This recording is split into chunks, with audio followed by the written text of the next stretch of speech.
Tere! Tere! Meie oleme Tartu Hansakoolist. Mina olen õppejuht Marika Vares. Ja mina olen sotsiaalpedagoog Triinu Riis. Ja täna räägime me teile oma kooli headest praktikatest, mis meie juures on hästi töötanud, millest me arvame, et võiks ka teile abi olla. Meie kool on üsna tavaline või Eestimaa kool, kus õpib umbes 750 õpilast ja neist erinevat tuge vajavad umbes 35% õpilastest. Sealhulgas on umbes 102 õpilast nendest peredest, kus on siis ema või isa keel koduseks keeleks eesti keelest erinev keel.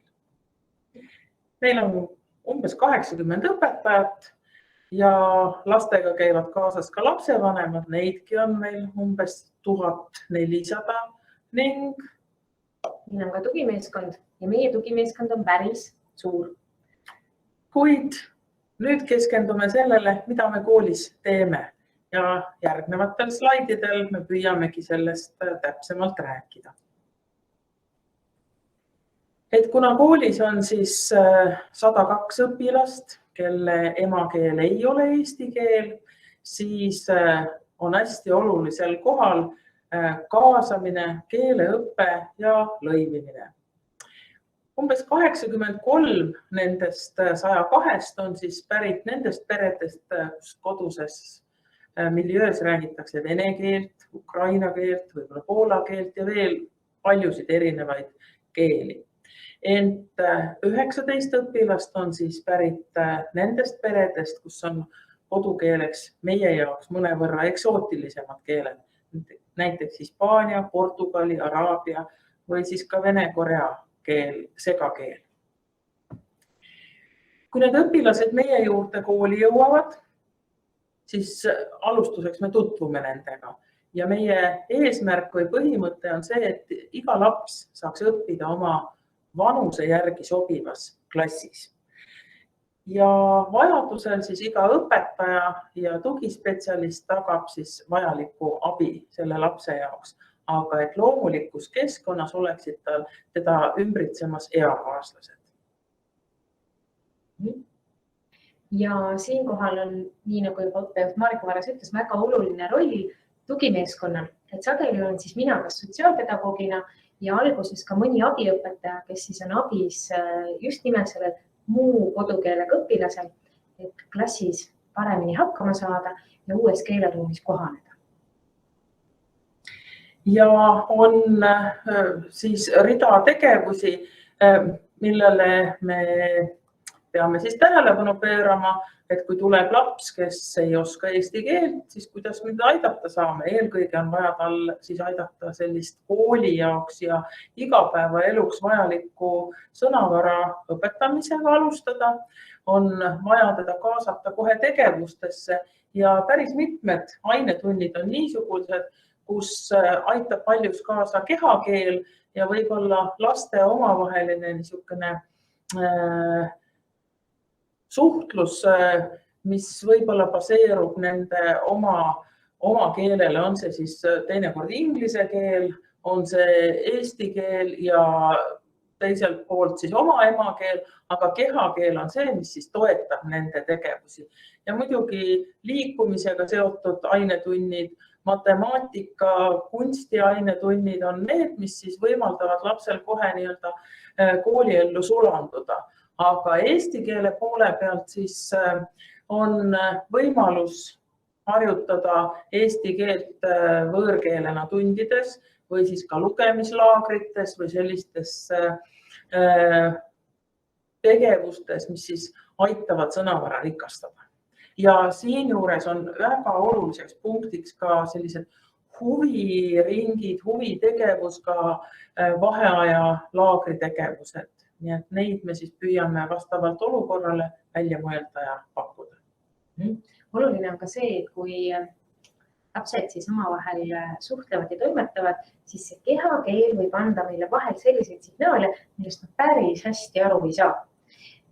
Ikka on nii, et ma vüksan või toksan kedagi, kui ma tahan mängu minna või hoopis tõukan, siis tegelikult siin on hea koht, kui õpetaja või vahel ka tugispetsialist tuleb siis appi ja aitab lastele tõlkida seda, mis juhtus mis tegelikult mõeldi ja mida saaks teinekord selles olukorras teha. Et edasi me ka slaidides näitame, kuidas me siis õpetame lastele erinevaid suhtlemisoskuseid, nii et saaksid kõik klassis omavahel hästi toimetatud. Ja selle juures ongi oluline, et me õpime üksteise kultuuri tundma, kodukultuuri, võib-olla rahvusega seotud kultuuri, aga ka käitumiskultuuri.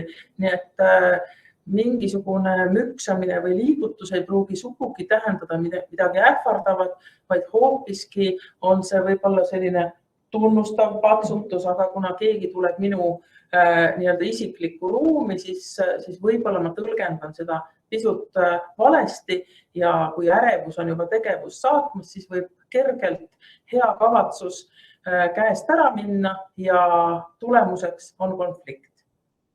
Ka sõprade leidmine võib olla üks teema, mis on erinev kultuuriti. Tore lugu oli meil ka ühe muukeelse perega, kus lapsed kurtsid, et väga vähe sõpru on. Ühel noormehel klassis oli 5 sõpra ja justkui oli tema jaoks see vähe, kuigi ta oli kõigest kuu aega käinud meie koolis. Siis kui me hakkasime ka selgitama seda, kuidas Eesti lapsed sõpru loovad, mis tähendusega on sõprus meie kultuuris ja kuidas sõbrad omavahel toimetavad, siis tegelikult ka vanematega arutelus jõudsime selleni, et see võtab lihtsalt aega ja sellega peab arvestama. Ka selliseid lahtirääkimisi on väga hea teha nii, et seda kuuleb ka lapsevanem, sest tema on see, kes saab last kodus toetada ja aidata sellel suunal. Ja siin mõned näited siis nendest toimunud tegevustest. Siin on siis keeleõppe toetamiseks laagrid, kus olid siis tegevusse kaasatud ka lugemiskoer ja väga palju niisuguseid aktiivõppe ja vaba tegevuse harjutusi ülesandeid. Suuremate laste jaoks toimusidki sellised meelerahu ja iseendaga sõbraks saamise ja kaaslaste tundma õppimise harjutused. Ja nagu te näete, seal on niisugused kanamunad, mis on katki läinud, siis seal oli usalduse kontroll, nii-öelda, keda ma usaldan, kellele ma viskan selle kanamuna nii, et ma tean, et ta kinni püüab. Ja see harjutus on päris loomulik, kui mõni muna läheb katki, aga lõpptulemuseks on siis see, et see habras asi, antud juhul harjutuses siis muna, jäi lõpuks terveks ja see kontakt, mida saab luua nii-öelda silmsidemega, võib-olla ka mõne pealiigutuse või kehakeele väikse toiminguga, et see usaldus tuleb ja see teadmine, et teine pool kindlalt saab minust aru, võtab selle info minult vastu.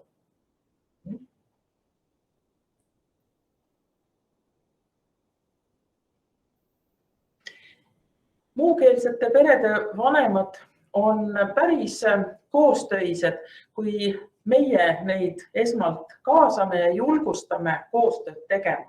Näiteks on päris mitmel korral olnud siis Hispaania kogukonna vanemate poolt selline initsiatiiv, et nad pakuvad välja oma perede jõuluettevalmistusi jõuluetenduse näol, kus ei olnud siis ainult lapsed kaasatud, vaid ka nende perede emad, isad, vanemad, õed, vennad, kes siis tegid selle etenduse jaoks nagu muusikat kõrvale. Nii et selles mõttes on kogu kooliperel väga hea tuttavaks saada nende laste peredega, kes siis meie kultuuris on pisut võõramad või uued siin koolipildis. Nii, aga nüüd üldiselt, mis võimalused on Hansa koolis ühe õpilase toetamiseks? Tegelikult, kui me räägime õpilaste toetamiseks, siis tegelikult kõige selle aluseks on õpetajate koostöö. Selleks, et üleüldse kas edukalt õpetada või ka edukalt ühte või teist õpilast toetada.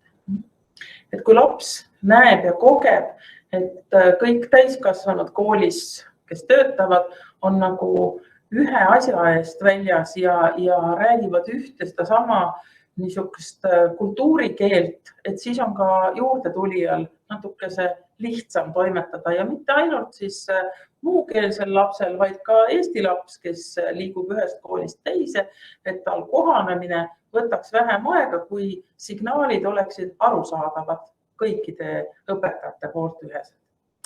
Ja muidugi ei saa siis kõrvale jätta vajadust töötada mõnikord lapsega individuaalsemalt ja kaasata ka lapsega tegevusse lapsevanemad.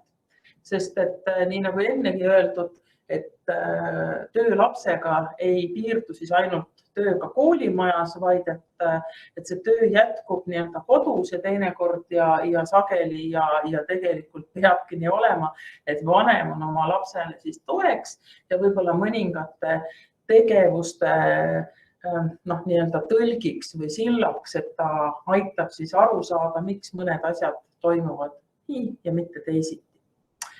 Aga kui lapsed on koolis ja vanemaid siin ei ole, et kuidas siis üht last, on ta siis juurdetulija eesti laps või eesti keelest erineva keelega laps, kui ta klassis päris nii ei saa hakkama, siis on väga suureks ressursiks klassikaaslased. Ja töös selle ühe lapsega või terve klassiga ongi väga suureks abiks erinevad programmid. On need siis oskuste õpped, VEPAD, Splood, murdepunkti või hooliva klassi või ka liikuma kutsuva kooliprogrammi erinevad harjutused ja tegevused, et oluline on see mõtteviis, et kust me kõige parema nii-öelda selle abivahendi või tööriista saame, et toetada last ja toetada teda oma kollektiivis hästi toimima. Üks suur osa on ka konfliktilahenduse mudelite õpetamine. Et see, et ühes klassis või keskkonnas, kogukonnas tuleb ette konflikte, see on täiesti normaalne. Aga see, kuidas neid konflikte lahendada ja sellest olukorrast edasi minna, see on see, mida me näeme, et lastele tuleks õpetada. Ja meie oma koolis kasutame siis taastava õiguse praktikatest lähtuvat 6 küsimuse mudelit. Meil on loodud siis selline kollane leheke, kus on need 6 küsimust peal. Kasutame seda nii tugimeeskonnas kui ka päris mitmed klassijuhatajad on selle meetodi üle võtnud ja ütlevad, et kui esialgu paistis, et see võtab nii palju aega ja kuidas ma vahetunni ajal jõuan selle ära teha, siis tegelikult nüüd, kui see mudel on lastele tuttav ja lapsed oskavad selle järgi toimetada, siis need olukorrad lahenevad tunduvalt kiiremini ära. Ja ütleme ka emotsiooni vabamalt, sest et me oskame nii-öelda või õpetame kasutama aega, et kui see kriis on liiga värske või liiga ärev, et kus emotsioonid segavad asjadest arusaamist või nendest rääkimist, siis tuleb natuke aega anda ja hiljem läheb see lahendamine võib-olla natuke kiiremini.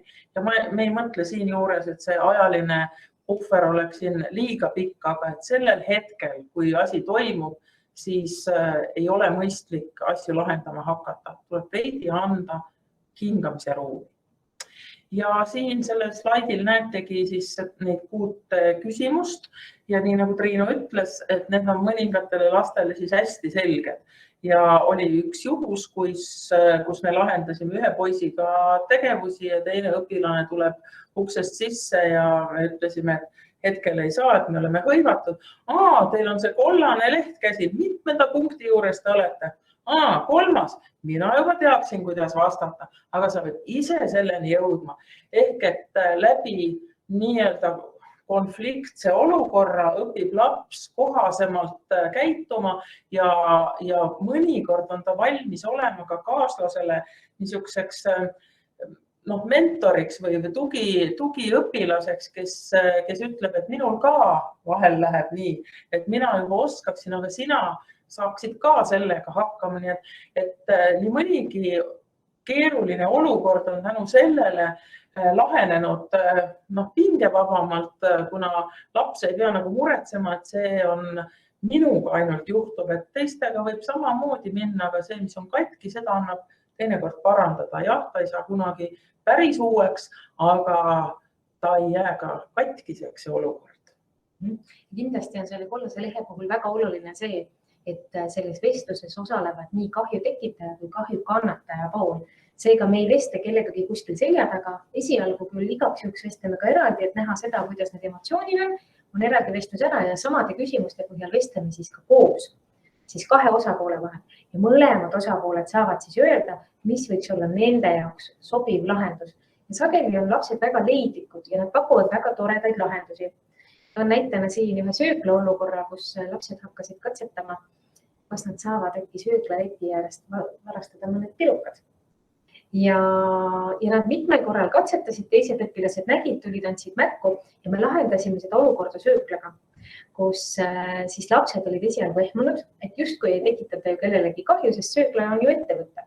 Et see ei ole ju keegi inimene, kes saaks kuidagi liiga või haiget sellest. Ja kui söökla töötajad tulid ka meie appi ja rääkisid sellest, mida nemad tunnevad, kui nende tagant tegelikult varastatakse, siis oli see väga tore lahendus, kuidas lapsed ise pakkusid siis ennast söökla lappi ja 2 nädala jooksul käisid nad peale tunde tegemas väga toredaid siis mingeid abistavaid tegevusi. Ja kui see aeg sai läbi, siis üks poiss veel ütles, ma ei saanudki aru, et see läbi sai, ma tulen veel appi. Et nad tegelikult väga võtavad selle omaks. Tahavad panustada, sest see on üks osa ju nende kogukonnast. Ja teine asi, see kahju kannataja ei hakka ka pelgama seda last, et ühe korra sa juba niimoodi tegid, järelikult oledki sa üks paras selline kahtlane tegelane, vaid et see loob nagu silla, eksisid korra, sa tahtsid seda heastada ja me näemegi, et sa oled valmis seda tegema ja võib-olla läbi selle saab sinust nii-öelda meile üks niisugune tore toetav klient või kaaslane, et neid praktikaid või ütleme neid kogemusi, neid lugusid on meil majas ikka nii mõnigi olemas. Aga lisaks sellele 6 küsimusele on siis eriti väiksemate õpilaste puhul ka niisugune probleemilahenduse ring kasutusel, et siin on toredad joonistused, mis siis aitavad võib-olla paremini avada ja aru saada neid olukordi ja kindlasti siis sotsiaalpedagoogid ja klassijuhatajad lisaks aitavad siis neid pilte ja neid sõnumeid sealt lahti mõtestada, rääkida nendest asjadest ja jällegi see on üks hea võimalus õpetada lapsi selleks, et asjad juhtuvad, aga nende juhtumitega tuleb siis tegeleda ja üks paha asi, kui see ära lahendada, võib-olla liidab meid klassina palju tugevamalt kokku. Nende mudelite ja erinevate programmide mõte on see, et me anname vastutuse lastele. Et lapsed, kes on sattunud siis sellesse ühte või teise keerulisse olukorda, saavad ise valida neile sobiva lahenduse ja saavad kaasa rääkida nende lahenduste osas. Loomulikult on selliseid juhtumeid, mille puhul me peamegi ütlema, et nüüd on olukord selline, et meie koolina peame käituma nii või naapidi. Aga samas on väga palju selliseid väiksemaid olukordi, kus laps saab ise võtta selle vastutuse ja leida siis sobivaim lahendus. Ja oluline, et klass õpiks oma liikmeid tundma ja usaldama ja võib-olla ühised tegevused aitavadki neil jõuda suurema ühtsuseni ja eriti hea, kui neid ühiseid tegevusi oleks nii koolipäeva sees kui ka võib-olla koolipäevast väljaspool ja aastaringselt, mitte niimoodi, et kevadel või sügisel me käime kuskil pargis või metsas midagi vaatamas, üheskoos midagi kogemas, aga et miks mitte igal aastaajal leida see võimalus kuskil käia, mõnikord kaasata nendesse tegevustesse ka lapsevanemaid, õpetaja niikuinii oma klassiga läheb kaasa, aga et ühistegevused on need, mis lõpuks loovad selle kooli tunde, mis tulevikus jäävad meelde. Me ei alahinda seda, et haridus, mida lapsed koolist saavad, on tähtis, kuid selle akadeemiliste teadmiste kõrval on väga oluline inimeseks kasvamine. See olukord, et kuidas ma õpin kaaslasi tundma, kellega ma olen koos olnud võib-olla esimesest klassist peale, aga missuguseks olukord kujuneb siis, kui vahepeal tuleb keegi lisaks. Võib-olla tuleb lisaks keegi, kes üldse ei tea meist, eestlastest või Eestimaast mitte midagi. Kuidas me tema oma kollektiivi vastu võtame ja aitame iseennast ja teist sulanduma jällegi selleks üheks kollektiiviks, et vahel võib selline klassikaaslaste tundmaõppimine või ühtehoidva kogukonna kujundamine kesta jälle järgmisel aastal ja võib-olla siis jälle järgmisel aastal, et iga juurde tulija toob midagi endaga kaasa ja muudab natukene seda olemasolevat pilti. Ja nii nagu me juba rääkisime, et on erinevad sellised klassi tegevused ja koolimajas on siis ka koostööoskuste päevad. See tähendab, et meil on siis õpiala, kus terve lennu lapsed on korraga üheskoos, mitte ainult siis oma klassi lapsed, vaid et terve lennu lapsed õpime omavahel üks-ühte tundma. Aga lisaks on siis sellised õppekava toetavad projektid ja sellega seoses siis erinevad niisugused laagrid, muusika- ja meelerahulaagrid näiteks, siis on lugemislaagrid, on ka sellised õuevahetunnid ja muud projektipäevad, matkapäevad ja sellest klapist ja matkadest õige põgusalt räägib siis Triinu. Et klapp on klassi sidususe parendamise programm.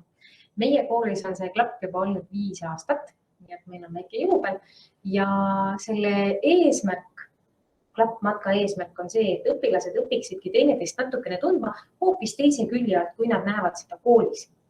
Sest me oleme harjunud, et mõned õpilased on sellist natuke edukamad, mõned nii edukad ei ole, ühel tuleb üks asi paremini välja, teisel teine.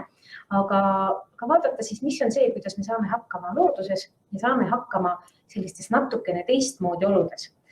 Ja seal võib tekkida olukord, kus mõni laps, kes võib-olla akadeemiliselt ei ole nii andekas, aga metsas selgub, et on metsaandekas.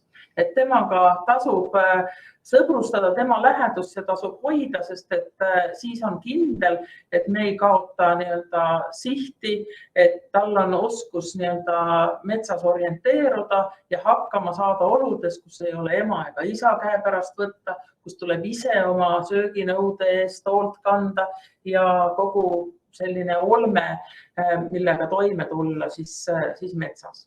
Ja oluline on ka see, et kui lapsed lähevad metsast tülli, sest 3 päeva jooksul ikka tuleb seda ette, et minnakse tülli, siis ei ole seda ema, isa või õpetajat, kes tuleb appi konflikti lahendama, vaid see konflikti lahendus tuleb teha seal omavahel või kaasata siis metsaisa. See on üks tore õppimise koht. Ja siin võib-olla juhiks tähelepanu sellele pildile, et siin on üks selline tore klots, mille sees on oksaauk. Ja selle klotsikese kinkis mulle üks 4. klassi poiss nüüd juba päris mitu aastat tagasi ja just selle mõttega, et me aitasime tal lahendada ühe keerulise olukorra ja siis ta ütles, et tal on mulle kingitus. Ja ütleski, et kui sul teinekord tuleb ka selline olukord ette, et kus sa nagu päris täpselt ei tea, kuidas või mida teha, et siis sa vaatad läbi selle klotsi oksaaugu ja võib-olla siis sa näed paremini seda olukorda. Nii et ma arvan, et see oli selle lapse jaoks hästi puudutav kogemus ja ta leidis selle seose ja mina leidsin, et kui üks 4. klassi laps oskab niimoodi lahendada või mõtestada olukorda, siis suudavad võib-olla seda ka teised lapsed. Nii et see klotsikene on meie tööriistade kohvris üks väga oluline tööriist.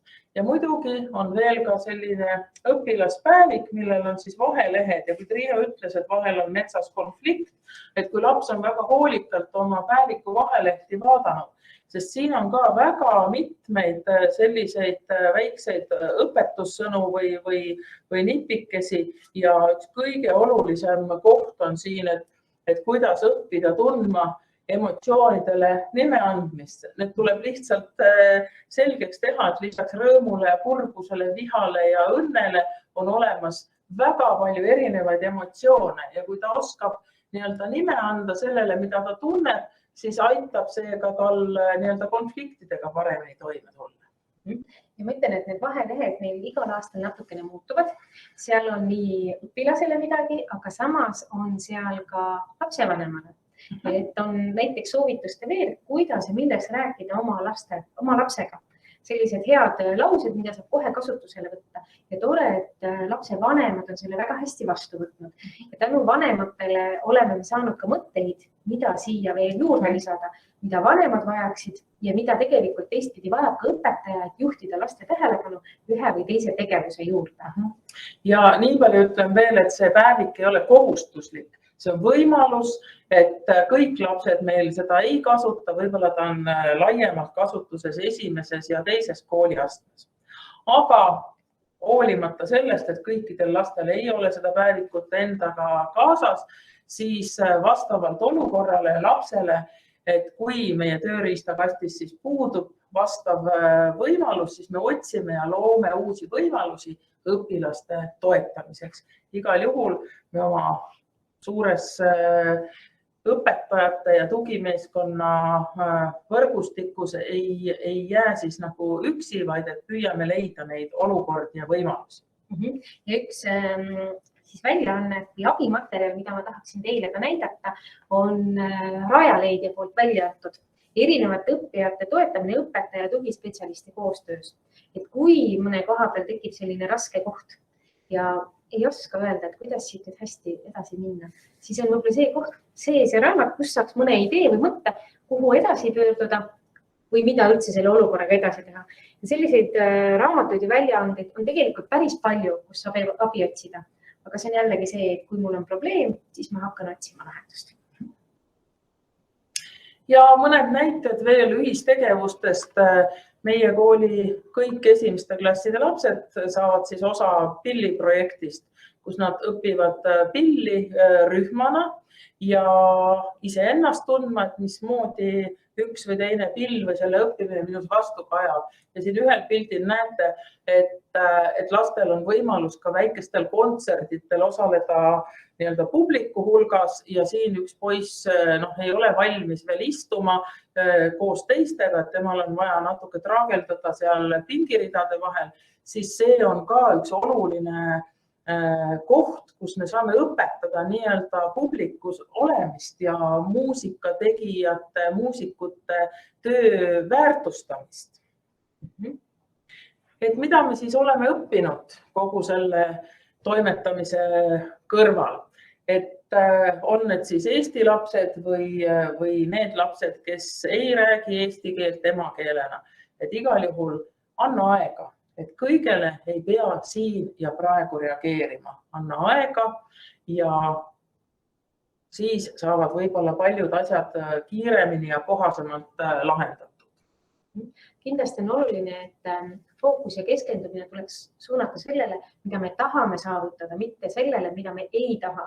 Sageli on see, et me ütleme, et ära tee, ära ole, aga me ei selgita lapsele seda, et kuidas siis olla või mida teha selles või teises olukorras.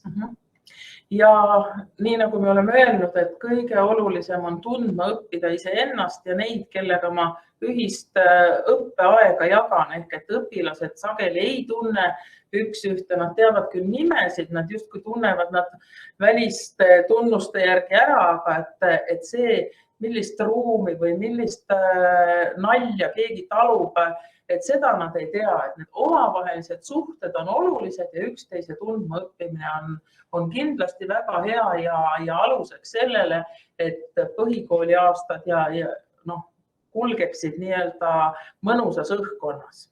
Ja oluline, et lapsed tahaksid kooli tulla.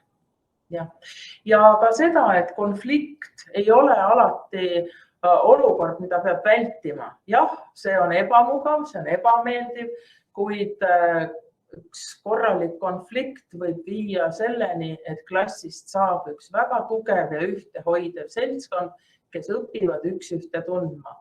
Et konfliktid on igas kollektiivis möödapääsmatud teatud faasides, nii et nende kohane lahendamise oskus viib selleni, et laps saab ka tulevaseks eluks kaasa sellise teadmise ja oskuse, kuidas toime tulla näiteks ka töökollektiivis ette tulevate konfliktidega või ka pereelus ette tulevate konfliktidega. Ja väga oluline on pöörata tähelepanu ka vanematele. Sageli on nii, et nii õpetajad koolist vaatavad, kui vanemad kodust, et mul on asi halvasti seal. Midagi teevad nad valesti.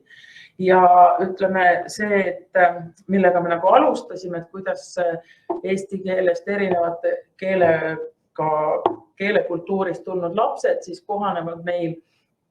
Et mõnikord on vanemates suurem hirm, kui laps üleüldse oskakski hirmu tunda. Et tulebki niisugune signaal, et minu lapse klassis ei peaks õppima see õpilane. Aga mida see võib tähendada? See võib tähendada hoopis lapsevanema hirmu või varasemat kogemust. Aga me püüame siis leida selle punkti, et millest see on tingitud. Ja lõpetuseks tahame siis öelda, et koolis õppimise ja õpetamise eesmärk pole siis mitte niivõrd informeerimine, vaid inspireerimine. Et õpetada ühte last, no võib olla üsna tore, sest et siis ma keskendun ainult talle, aga siis ta jääb millestki olulisest ilma, ikka teistega koos õppides, uurides ja avastades. Põnevaid tegevusi tehes. Õpib laps, aga samamoodi õpib ka õpetaja, sest mõnikord on mõne lapse teguviis inspireeriv, et kuidas leida uusi mõtteid, võtteid, mille peale ma enne pole tulnud. Et oskus vaadata või näha või tegutseda raamist välja ja mõnikord ka kooliraamidest välja, on see siis hoopiski metsas või mere ääres või muuseumis või linna või külapildis, et aga igal juhul see mõtteviis, et õppimine ei toimu ainult koolimajas pingi taga istudes, vaid et õppida saab kõikjal. Ja ühest tegevusest saab puhata teist tegevust tehes. Et alati ei pea olema niimoodi, et on tund ja siis on vahetund. Võib-olla hoopis mõttekam on see, et on üks protsess nii-öelda klassitoas ja siis me liigume edasi õue ja samal ajal saame pisut puhata, kuid minna juba järgmise tegevuse juurde. Nii et ühest tegevusest puhkad teise tegevusega. See on üks niisugune valdkond, millega me püüame oma koolis nii-öelda natukene seda teemat arendada ja kui me selles osas oleme juba targemad, siis me võime teile sellest ka järgnevatel kordadel rääkida. Aga aitäh teile! Ja ma usun, et sellest videost on üht kui teist kõrvale panna, kuid meil on üht kui teist veel võimalik laiemalt rääkida ja mine tea, võib-olla mõnes järgmises videos me kohtume teiega taas. Kõike head!